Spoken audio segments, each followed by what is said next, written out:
জয় জগৎবন্ধু হরি, জয় শ্রী গুরুদেব। আজকে ডক্টর মহানামৃত ব্রহ্মচারী জগৎজননী কালীমাতার তত্ত্ব সম্পর্কে দুজন পাদ্রীকে যে ব্যাখ্যা দিয়েছিলেন তা আলোচিত হবে।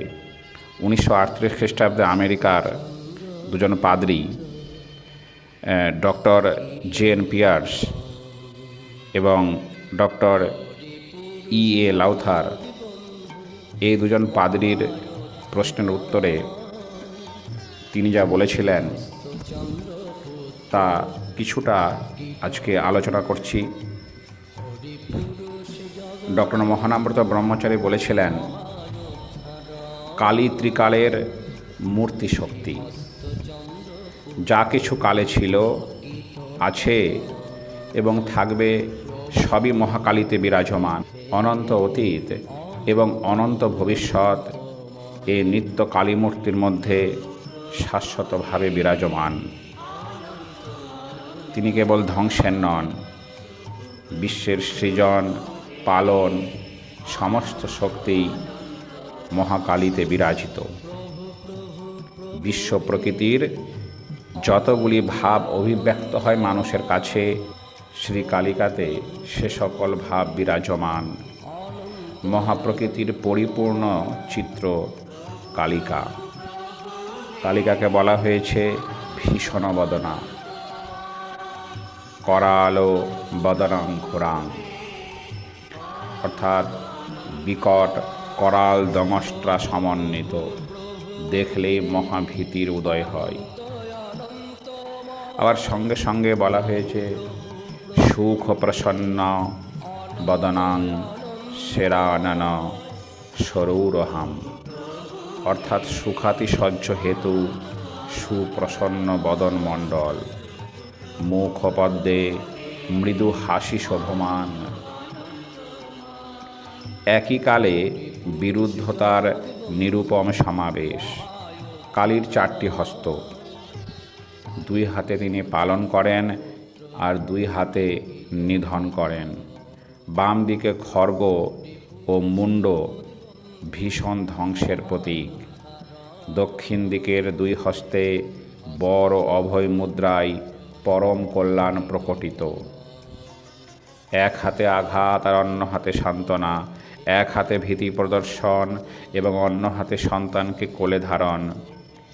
এমন বিরুদ্ধতার অপূর্ব সমন্বয়, সমগ্র প্রাকৃতিক শক্তির এমন পূর্ণতম প্রতীক সারা বিশ্বে কখনো কোথাও দৃষ্ট হয়নি। দেবীর গলদেশ মুণ্ডমালায় বিভূষিত। মুণ্ড হচ্ছে জ্ঞান শক্তির আধার। জ্ঞান শক্তির আধার মুণ্ডমালায় মহাশক্তির কণ্ঠ বিভূষিত। মুণ্ডমালার সংখ্যা প্রায় 50। এই 50টি মুণ্ডমালা সংস্কৃত বর্ণমালার প্রতীক। বর্ণমালা শব্দব্রহ্মের বহিরঙ্গ প্রকাশ। আর্য ঋষি শব্দব্রহ্ম তত্ত্বের গভীরতম তলদেশে বিচরণ করে মহাশক্তির রত্ন উদ্ধার করেছেন। কালিকার কণ্ঠে নরমুণ্ড সুগভীর মন্ত্রশক্তির প্রতীক চিহ্ন। কালিকার অঙ্গবর্ণ কৃষ্ণ, সর্ববর্ণের বিলয়ভূমি কৃষ্ণ, অনন্ত অন্ধকারী কালীর যথার্থ রূপ। ঋগ্বেদে আছে তম আসিত তমসা গুরমাগ্রে। আদিতে অন্ধকার গূঢ়ভাবে লুক্কায়িত ছিল। আদিতে ছিলেন বলেই তো তিনি আদ্যাশক্তি, আর আদ্যাশক্তি বলেই তিনি অন্ধকার বর্ণা।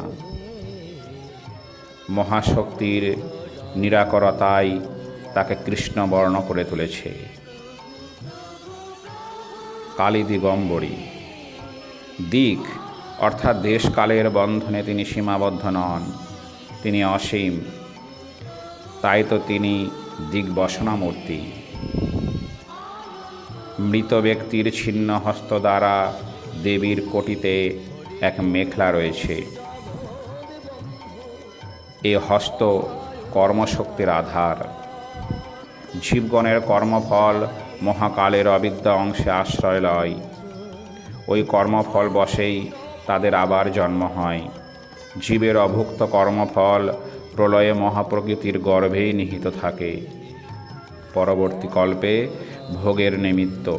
তাই তো মহামায়ার কোটিতে নরকরমালা দোদুল্যমান। জননী ত্রিনয়না, ত্রিনয়নে চন্দ্র সূর্য অগ্নি। অন্ধকার বিধ্বংসী এই তিন শক্তির বিকাশ। তিন নয়নে মাতা তিন কাল দেখেন। মায়ের বক্ষস্থিত উন্নত স্তন ক্ষীর ও পরিপূর্ণ। এক স্তন দ্বারা তিনি জগৎ পালন করেন, আর এক স্তন ধারায় সাধকগণকে পরম মূর্তির অমৃতাস্বাদন করান। মায়ের রক্তবর্ণ জিহ্বা রজগুণের প্রতীক, আর শুভ্রদন্ত সত্যগুণের প্রতীক। শুভ্রদন্তের দ্বারা রসনা দংশন করে তিনি সাধকদেরকে সত্যগুণের দ্বারা রজগুণকে সংহত করার শিক্ষা দিয়েছেন। ব্রহ্মপুরুষের অবস্থান মায়ের চরণতলে। এর দ্বারা বোঝা যায় যে ব্রহ্মপুরুষ শিব মহাশক্তির অধীন। পুরুষ শুধু দ্রষ্টা, ঈক্ষণকারী বা অধ্যক্ষ। মহাপ্রকৃতি সমগ্র ব্রহ্মাণ্ডময় নিয়ত নৃত্যশীলা বা ক্রীড়াপরায়ণা। মহাশক্তির বাসস্থান শ্মশান। শ্মশান অর্থাৎ শবের শয়নস্থান। কর্মফল ভোগান্তে জীবের শেষ বিশ্রাম স্থান হল শ্মশান। সেই শ্মশানে কালীর বাস। কল্পান্তে তার আশ্রয়ে সকলে বিশ্রাম পায়। আমাদের প্রাত্যহিক প্রলয়ে অর্থাৎ সুষুপ্তিকালে অর্থাৎ নিদ্রাকালে আমরাও শ্রীকালিকার স্নিগ্ধ কোলে শান্তি লাভ করি। ব্যাধি, সন্তাপ, বিরহ, বেদনা, উদ্বেগ সর্বতভাবে মুছাইয়া দেন ওই শ্মশানবাসিনী জননী কালিকা। একমাত্র হিন্দু ঋষি ঈশ্বরে পরম মাতৃত্বের দর্শন করেছেন। পিতা অপেক্ষা মাতার সঙ্গে পুত্রের সম্বন্ধ নিবিড়তর। মাতৃ সম্বোধন অধিকতর প্রাণস্পর্শী ও সান্ত্বনাদায়ক। আর্য ঋষিগণ পরম কারণকে কেবল মা বলে ক্ষান্ত হননি। তারা সর্বভূতে এ মাতৃত্বের প্রকাশ লক্ষ্য করেছেন। ইয়া দেবী সর্বভূতেষু মাতৃরূপেণ সংস্থিতা। মায়ের মূর্তির দিকে দৃষ্টিপাত করে ভক্ত সাধক দেখেন বজ্র কঠোর অতিরৌদ্র ব্রহ্মময়ী শক্তির মধ্যে এক করুণা স্নিগ্ধ পুষ্পকোমল বিরাট মাতৃত্ব। তারই চরণে ক্ষুদ্র আমিত্ব জলাঞ্জলি দিয়ে হিন্দু ভক্ত সাধক বিশ্ব মানবকে ভাই বলে সম্বোধন করেন। সর্বভূতে মাতৃত্বের দর্শনে সাধক কামচিত হন। কামের বিনাশে প্রেমের উদয় হয়। প্রেম আসলে ক্ষুদ্রতা ঘুচে যায়, মানব জাতির ঐক্য দৃঢ়তর হয়।